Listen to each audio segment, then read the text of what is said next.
Book माई show juke box प्रस्तुत करता है फैंटम पांडे।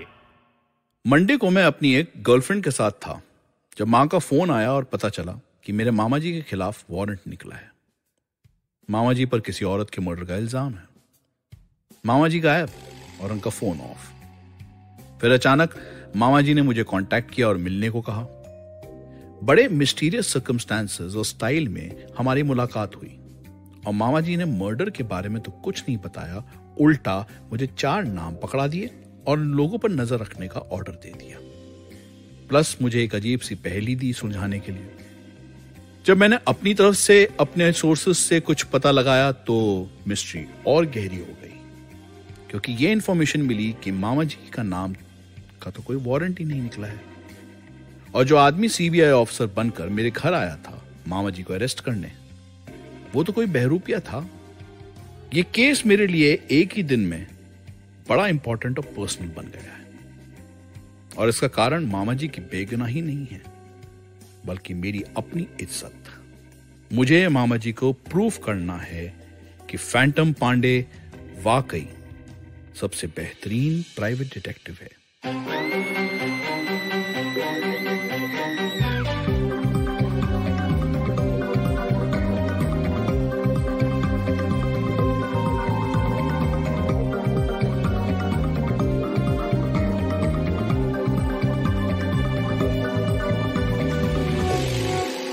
आप सुन रहे हैं फैंटम पांडे का दिलचस्प केस खूनी रिश्ता का दूसरा भाग। रात मामा जी से मिलकर घर आया तो मैंने बस माँ और मामी जी को इतना ही बताया कि वारंट झूठा था और जो सीआईडी इंस्पेक्टर घर आया था वो कोई बहरूपिया। लेकिन मामा जी तो नेचुरली गायब ही थे और उसकी क्या वजह थी अब ये कैसे समझाता मैं घर वालों को। तो मैंने कोई स्टोरी बना दी कि उनके ऑफिस के कुछ घूसखोर अधिकारी उनको झूठ मूठ फंसाने की कोशिश कर रहे हैं। मामा जी अपने किसी दोस्त के यहां रुके हुए हैं। मैंने अपने एक पुलिस वाले दोस्त से बात कर ली है। मामला निपट जाएगा, 1-2 दिन में मामा जी घर आ जाएंगे। लेकिन अगले दिन के अखबार में फ्रंट पेज न्यूज देखकर घर में फिर मातम छा गया। हेडलाइन थी, लंदन की एक इंडियन ओरिजिन सोशलाइट की लाश यमुना में मिली। 7 फोटो छपी थी एक खूबसूरत महिला की और नीचे नाम दिया हुआ था नैना देवी। आर्टिकल में यह साफ लिखा हुआ था कि नैना देवी का खून करने का शक एक सरकारी बाबू मुकुट बिहारी मिश्रा पर था, जिन्हें नैना देवी के गुड़गांव होटल के कमरे के बाहर लास्ट देखा गया था। मैं अखबार पढ़ ही रहा था कि डोरबेल बजी और ऑब्वियसली बाहर कुछ पुलिस अधिकारी खड़े थे वारंट लिए। मुझे पता था यह कार्रवाई सच्ची थी और यह अब दिन भर चलेगी। घर की तलाशी होगी, सबके स्टेटमेंट्स रिकॉर्ड होंगे एटसेट्रा। मैंने पुलिस ऑफिसर से रिक्वेस्ट की मेरा बयान ले लें, मुझे काम पर निकलना है। और बयान देकर मैं माँ को एक कोने में ले गया और मैंने उनसे कहा कि मैं निकल रहा हूं, हो सकता है मैं घर देर से आऊं या ना भी आऊं। मेरा फोन ऑन रहेगा, कुछ हो तो फोन कर लें। मैं जैसे ही घर से निकला था तभी डॉली का फोन आया। हाय, मैंने न्यूज़पेपर पढ़ा, वो तुम्हारे मामा जी है ना? पप्पू, आई नो तुम बहुत लो फील कर रहे होगे। अगर चाहो तो मेरे घर आ सकते हो। मम्मी डैडी की ट्रेन का तो रात 9 बजे अराइवल टाइम है। थैंक्स डॉली, लेकिन मैं घर पर ही रहूंगा। क्या है ना, मामी जी को तो बुखार हो गया है। तो मैं तुम्हारे घर आ जाऊं? मतलब माँ को भी हेल्प हो जाएगी। नहीं नहीं, यहाँ सुबह से पुलिस का आना जाना लगा है यार, काम का तुम्हें ही परेशान करेंगे। ऐसा है ना, मौका मिला तो मैं ही एक चक्कर लगा लूंगा। ओके, मैं वेट करूंगी। I love you Pappu. Same to you Dolly. देखिए, आगे बढ़ने से पहले एक बात समझ लीजिए, मेरे नाम को लेकर आप कंफ्यूज मत होइएगा। मैं फैंटम पांडे हूं, घर वाले मुन्ना बुलाते हैं और मेरी गर्लफ्रेंड्स मुझे पप्पू, बंटी, सनी कई नाम से जानती हैं। आफ्टर ऑल फैंटम के ही तो कई नाम हो सकते हैं। याद है ना, फैंटम पांडे, यहां भी वहां भी जुर्म का हमसाया।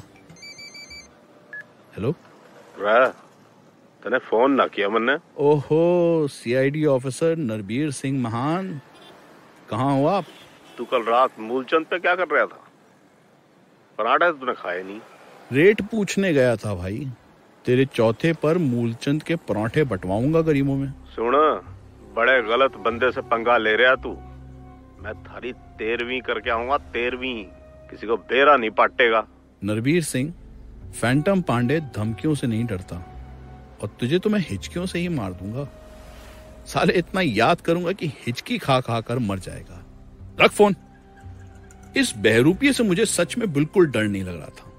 इसे तो बस मिलकर इसके थप्पड़ का जवाब देना था। नरबीर सिंह तो कोई छोटा किराए का खिलाड़ी था। मामा जी का मामला तो काफी बड़ा षड्यंत्र लग रहा था मुझे। अब केस में ऑलरेडी कई पेंच थे। सो मैं सबसे पहले तो दोबारा सूरज सिंह जी से मिला।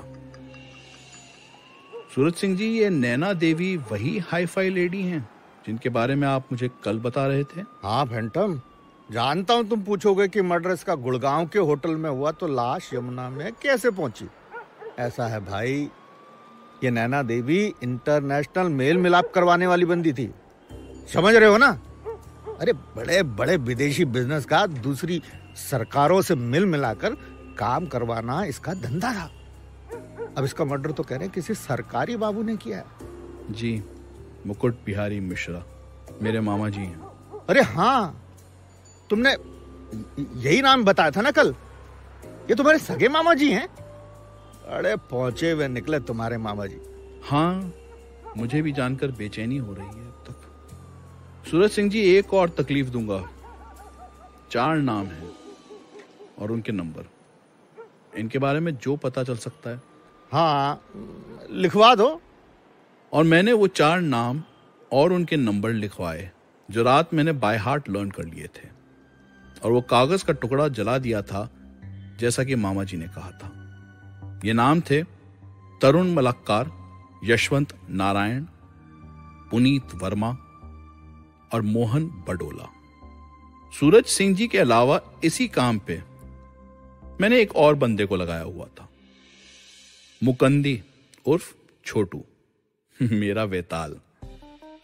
मुकंदी उर्फ छोटू से मैं कभी कभी असिस्टेंट का काम करवाया करता था।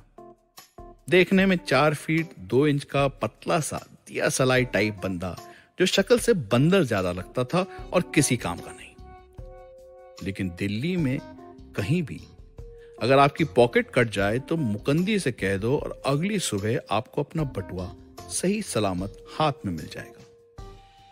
दरअसल दिल्ली में भीख मांगने वाली माफिया का हिस्सा हुआ करता था मुकंदी कुछ साल पहले तक। इस शहर के गली मोहल्लों से इस तरह वाकिफ की रेस में किसी चूहे को भी मात दे दे। फिर एक दिन एक सिग्नल पर मैंने इसे एक घटिया पुलिस वाले से मार खाते क्या बचाया कि बस ये तो मेरी ही पीठ पर चढ़ बैठा कि नहीं भैया, अब तो मरते दम तक आप ही के साथ रहूंगा। सो मैंने इसे अपने एक दोस्त के यहां प्यून लगवा दिया, और तब से मुकंदी की लाइफ बिल्कुल सही चल रही है। मुकंदी ने मुझे मैसेज करके कैनॉट प्लेस के हनुमान मंदिर के वहां बुलाया था। मैं पहुंचा तो वो किसी भिखारी से बात कर रहा था। मुझे देखकर वो तुरंत मेरे पास आया। हम वहीं एक बेंच पर बैठ गए। फैंटम भैया, सबसे पहले तो ना जान लो, वो नीली शर्ट वाला जो अब वहां पेड़ के नीचे खड़ा सिगरेट पी रहा है ना, वो है ना, वो आपका पीछा कर रहा है। थैंक यू मुकंदी, पता है मुझे कल भी 2 बंदे मेरा पीछा कर रहे थे। एनीवे, तू बता क्या पता चला? भैया, 4 बंदे जिनका नाम आपने दिया था ना, है ना, सब लोग गड़बड़ है। मतलब? एक की ना करोल बाग में दुकान है, लेकिन आज सुबह से साउथ ब्लॉक में बैठा हुआ है डिफेंस मिनिस्ट्री के दफ्तर में। दूसरा बंदा जो है IIT दिल्ली में पढ़ाता है, और कल रात से उसके घर पे 2 अंग्रेज ठहरे हुए हैं जो कल दिन तक गुड़गांव के उसी होटल में ठहरे थे जहां वो नैना देवी थी।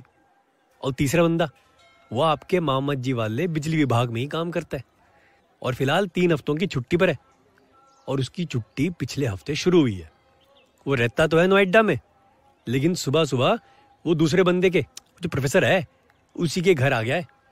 ताजा खबर दूं, ब्रेकिंग न्यूज, अभी 1 घंटे पहले वो वहां से निकला है और फिलहाल ताज होटल की लॉबी में बैठा किसी का इंतजार कर रहा है, जान लो। और चौथा? मैंने कुछ बेसब्री में पूछा, वो कौन है? मोहन बडोला एक नंबर का आरामी है, इंश्योरेंस एजेंट है, बीवी बच्चे हैं जयपुर में, यहाँ दिल्ली में द्वारका में किराए पे घर लिया हुआ है और कल रात से है वसंत विहार में। किसके यहाँ? उसकी गर्लफ्रेंड के यहाँ।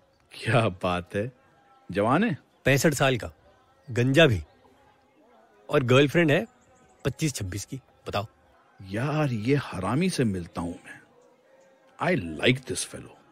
अब चक्कर ही है, मैं बताऊं, इसका ना एक बॉडीगार्ड भी है, 6 फुट्टा पहलवान। ओ तेरी, नरवीर सिंह। अब ये बात जानकर मुझे एक आइडिया सूझा। मैंने मुकंदी से पूछा, मोहन बडोला पर तेरा कोई नजर रखे है फिलहाल? है ना भैया? ठीक है, बढ़िया। और ये कहकर मैंने नरवीर सिंह को फोन लगाया। अरे बड़ी जल्दी लाइन पे आ गया तू छोरे। हाँ, क्या है कि एक मैसेज देना था मोहन जी के लिए। थारे ससुर जो अंदर लौंडिया के साथ हैं, उनसे कहना लंगोट कस कर बांध कर रखें, उतरने वाला है बीच बाजार में। जैसा कि मैंने सोचा था, नरवीर सिंह शॉक्ड रह गया। उसके मुंह से चू तक नहीं निकली और मैंने फोन काट दिया। देखते हैं क्या हलचल मचती है। मोहन बडोला कहां जाता है, किसके पास? हिलना तो पड़ेगा उसे, जब नरवीर सिंह उसे मेरा मैसेज देगा। और यहां मैंने डिसाइड किया कि मैं ताज होटल जाकर उस तीसरे बंदे से मिलता हूं, पुनीत वर्मा। मैंने मुकंदी को अपने साथ लिया। हम जैसे ही वहां से उठने लगे तो मुझे याद आया कि कोई नीली शर्ट वाला मेरा पीछा कर रहा था, लेकिन अब वो कहीं दिखाई नहीं दिया। अब वो वहां है नहीं ना भैया, उसे तो कल्लू ने संभाल लिया। कालू कौन? अरे जब आप वो आए, मैं एक भिखारी से नहीं बात कर रहा था, हैं? उसी का नाम है Kallu. Hindi, Urdu, English, French, German 5 भाषा जानता है और नकली आईडी बनाने में एक्सपर्ट। बस गांजे की लत ने ना उसके टैलेंट को ठंडा कर दिया है। वारी दुनिया, गजब इसके लोग। मैं मुस्कुराया और हम वहां से ताज होटल के लिए निकल पड़े। हम जैसे ही होटल की लॉबी में एंटर हो रहे थे, मैंने नोटिस किया मुकंदी ने बड़े हल्के से सर हिलाते हुए एक बेल बॉय से आंख मिलाई। मैं समझ गया, ये यहां पर मुकंदी का बंदा था। इस धंधे में मैंने एक बात सीखी है, दुनिया में कनेक्शंस 2 टाइप के लोगों के होते हैं। जिसे हम पहुंच कहते हैं, वो है ना, मेरी पहुंच उस तक है, मैं फलाने को जानता हूं वगैरह। या तो बड़े लोगों के कनेक्शंस होते हैं, और या फिर बिल्कुल ही सड़क छाप लोगों के, जैसे कि मुकंदी। अंदर होटल लॉबी में मुकंदी ने मुझे राइट साइड में बैठे एक बंदे की तरफ इशारा किया और पास आकर फुसफुसाया, भैया वो बैठा ना वहां पे, वो है पुनीत वर्मा। पहली नजर में जो बात स्ट्राइक हुई मुझे पुनीत वर्मा के बारे में, वो ये थी कि बंदा बड़ा फिट था। उसने टी-शर्ट और जीन्स पहनी हुई थी और साफ लग रहा था कि बंदा जिमिंग करता है। बहुत बढ़िया डोले शोले थे। पुनीत वर्मा के साथ एक सफेद खद्दरधारी नेता मंत्री टाइप बंदा बैठा था और अगल बगल नजर दौड़ाते ही ये भी समझ में आ गया कि नेता अपनी सिक्योरिटी के साथ आया हुआ था। सो मैंने लेफ्ट साइड पे एक खाली कुर्सी देखी और मैं वहां बैठ गया। यहां से मैं पुनीत को देख सकता था, लेकिन वो मुझे नहीं। अब अपनी जगह में बैठकर मैंने अपना मोबाइल निकाला और पुनीत वर्मा को फोन लगाया। मैं उसे देख रहा था। जैसे ही मेरा नंबर बजा, उसने पहले तो काट दिया। जाहिर है अननोन नंबर यूं ही क्यों उठाएगा। तो मैंने दोबारा डायल किया। इस बार वो नेताजी से बात करते करते अपने मोबाइल को ढूंढने लगा, जैसे नंबर पढ़कर फोन करने वाले की शक्ल देख लेगा। और कुछ घंटियों बाद उसने फिर से कॉल काट दिया। मैंने फौरन से तीसरी बार फोन किया और पुनीत ने नेताजी को इशारे से एक्सक्यूज मी कहा और मेरा फोन दिया। हेलो, कौन है, क्या चाहिए? एक्सक्यूज मी, सुना है आपके एक बिजली विभाग के बाबू ने किसी औरत का मर्डर कर दिया है। आपका क्या कनेक्शन है उससे? Who's this? Okay, sorry. I am Naina Devi's assistant. Mr. Verma, I have been all this while here in India, but as per Naina ma'am's instructions, I was to stay in the shadows. आप समझ रहे हैं ना? जी, आगे बोलिए। आगे क्या बोलूं मैं? आज सुबह का अखबार पढ़कर तो what do I do now? उनकी कंपनी वाले मुझे फोन कर रहे हैं बार बार. They are asking me questions. और ऑल्सो मुझे एक अननोन नंबर से किसी ने फोन करके धमकी भी दी. मेरा नंबर कहाँ से मिला? वो मिस्टर मुकुट बिहारी जी से. वो नैना मैम और मुझे 2 दिन पहले मिले थे. उन्होंने कहा था कि अगर कोई प्रॉब्लम हो तो आपसे बात करूं. किसी और को ट्रस्ट नहीं करना है मुझे. ठीक है. कहाँ हैं आप? कैनॉट प्लेस के स्टारबक्स में. Okay, stay there. मैं आपको आधे घंटे में मिलता हूँ.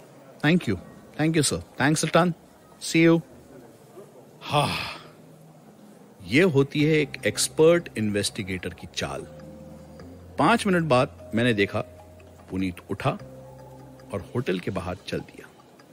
मैंने इधर उधर देखा और दूर मुकंदी ने इशारा किया मुझे. मैं उसकी तरफ चल दिया और मुकंदी मुझे होटल स्टाफ की एग्जिट से बाहर ले गया.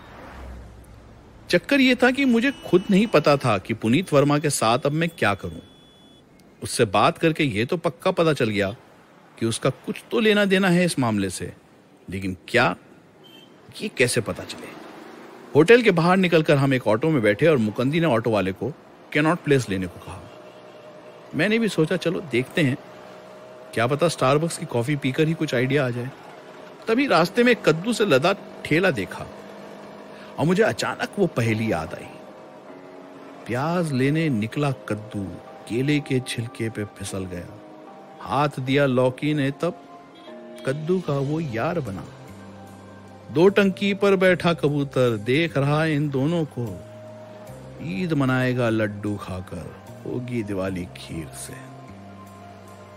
मैंने मुकंदी को पहेली सुनाई और उससे पूछा, इस पहेली में क्या राज छिपा हो सकता है.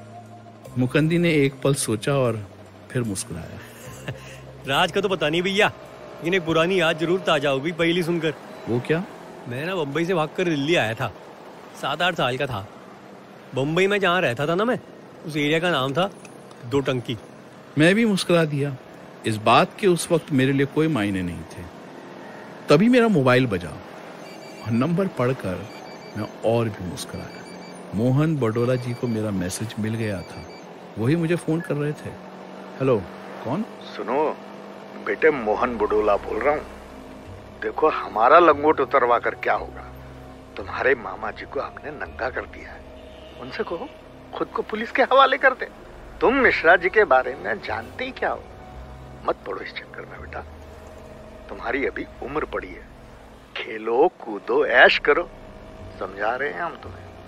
मैं बडोला जी की एडवाइस सुन ही रहा था जब अचानक पीछे से किसी गाड़ी ने जोर से टक्कर मारी हमारी ऑटो को. ऑटो में कोई ना बैठा होता तो पलट जाती. वो तो सवारी थी तो बैलेंस बना रहा, लेकिन ऑटो 360 डिग्रीज मुड़ गई.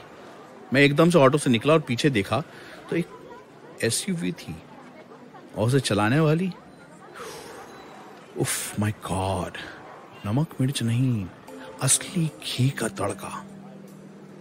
इतनी सुंदर, कोमल, छुई मुई सी लड़की. उसका एक हाथ स्टीयरिंग व्हील पर और दूसरा उसके मुंह पर था और वो खुद जैसे शॉक से फ्रीज हो गई थी. मैं लपका उसके पास. उसकी गाड़ी का दरवाजा खुला और मेरी आंखें फटी की फटी रह गईं. क्षण के लिए मैं अब फ्रीज हो गया जब मैंने देखा इस बाबी डॉल टाइप बंदी ने छोटा सा जीन्स वाला निक्कर पहना हुआ था और उसमें से उसकी कोरी मलाई जैसी चिकनी टांगें चमक रही थी.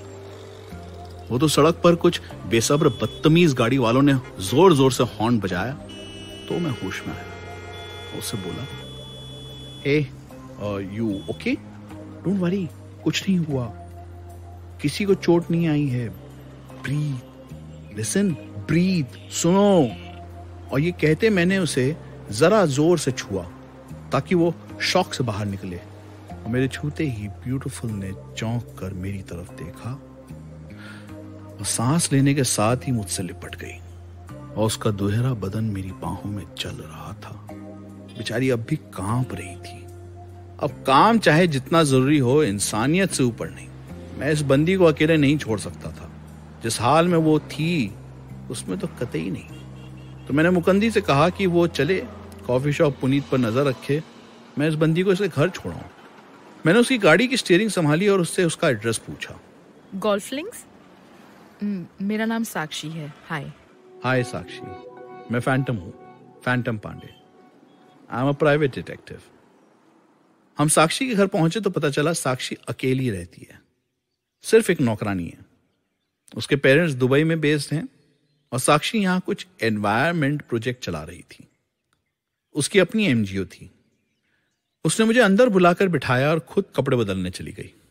मैं सोफे पे बैठकर यहां वहां देखने लगा तो मेरी नजर एक फोटो फ्रेम पर पड़ी। मैं उठकर पास गया और फ्रेम उठाया और गौर से देखने लगा। मुझे समझ नहीं आ रहा था कि मैं ये क्या देख रहा हूं। मामा जी और कोई उन्हीं की उम्र वाले आर्मी ऑफिसर की तस्वीर। तभी साक्षी की आवाज आई, ये मेरे मामा जी हैं, brigadier Ravikant Sharma. Isn't he handsome? और ये साथ में कौन? ये उनके सबसे खास दोस्त हैं, मिश्रा अंकल, मुकुट बिहारी मिश्रा। मैं कभी मिली नहीं हूं उनसे, लेकिन काफी सुना है। तस्वीर देखकर मैं थोड़ी टेंशन में आ गया। मैंने साक्षी को जल्दी जल्दी बाय कहा और मैं वहां से निकला। सीधे सेंट्रल लाइब्रेरी पहुंचा और वहां एक कंप्यूटर पर जाकर बैठ गया। मैंने ब्रिगेडियर रविकांत शर्मा का नाम टाइप किया और अपनी सारी हैकिंग स्किल्स को दांव पे लगाकर निकल पड़ा इंटरनेट की दुनिया में। कुछ 20-25 मिनट हुए थे जब मुझे रविकांत शर्मा की हिस्ट्री ज्योग्राफी तो मिल गई और साथ में एक बड़ी इंटरेस्टिंग बात पता चली जो काफी थी मेरे होश उड़ाने के लिए। ब्रिगेडियर रविकांत शर्मा कारगिल वॉर के दौरान रॉ में पोस्टेड थे और उनके नीचे उनके सबसे ट्रस्टेड आदमी थे मुकुट बिहारी मिश्रा उर्फ मामा जी। मेरे मामा जी एक रॉ एजेंट थे, सरकारी बाबू नहीं बल्कि सरकारी जासूस। खूनी रिश्ता के लेखक और निर्देशक हैं सत्यम त्रिपाठी, संगीतकार वरुण राव और इसे पेश करने वाले कलाकार थे कार्तिक सीतारमन, तृप्ति खामकर, श्याम रावत, शैली, ओमी जोशी, अनामिका, निशांत कुमार, चारू गुप्ता और सत्यम त्रिपाठी एज फैंटम पांडे। जरूर सुनिएगा फैंटम पांडे का दिलचस्प केस खूनी रिश्ता का तीसरा भाग सिर्फ बुक माई शो जूक बॉक्स पर। इस प्रोग्राम के निर्माता हैं IVM पॉडकास्ट्स।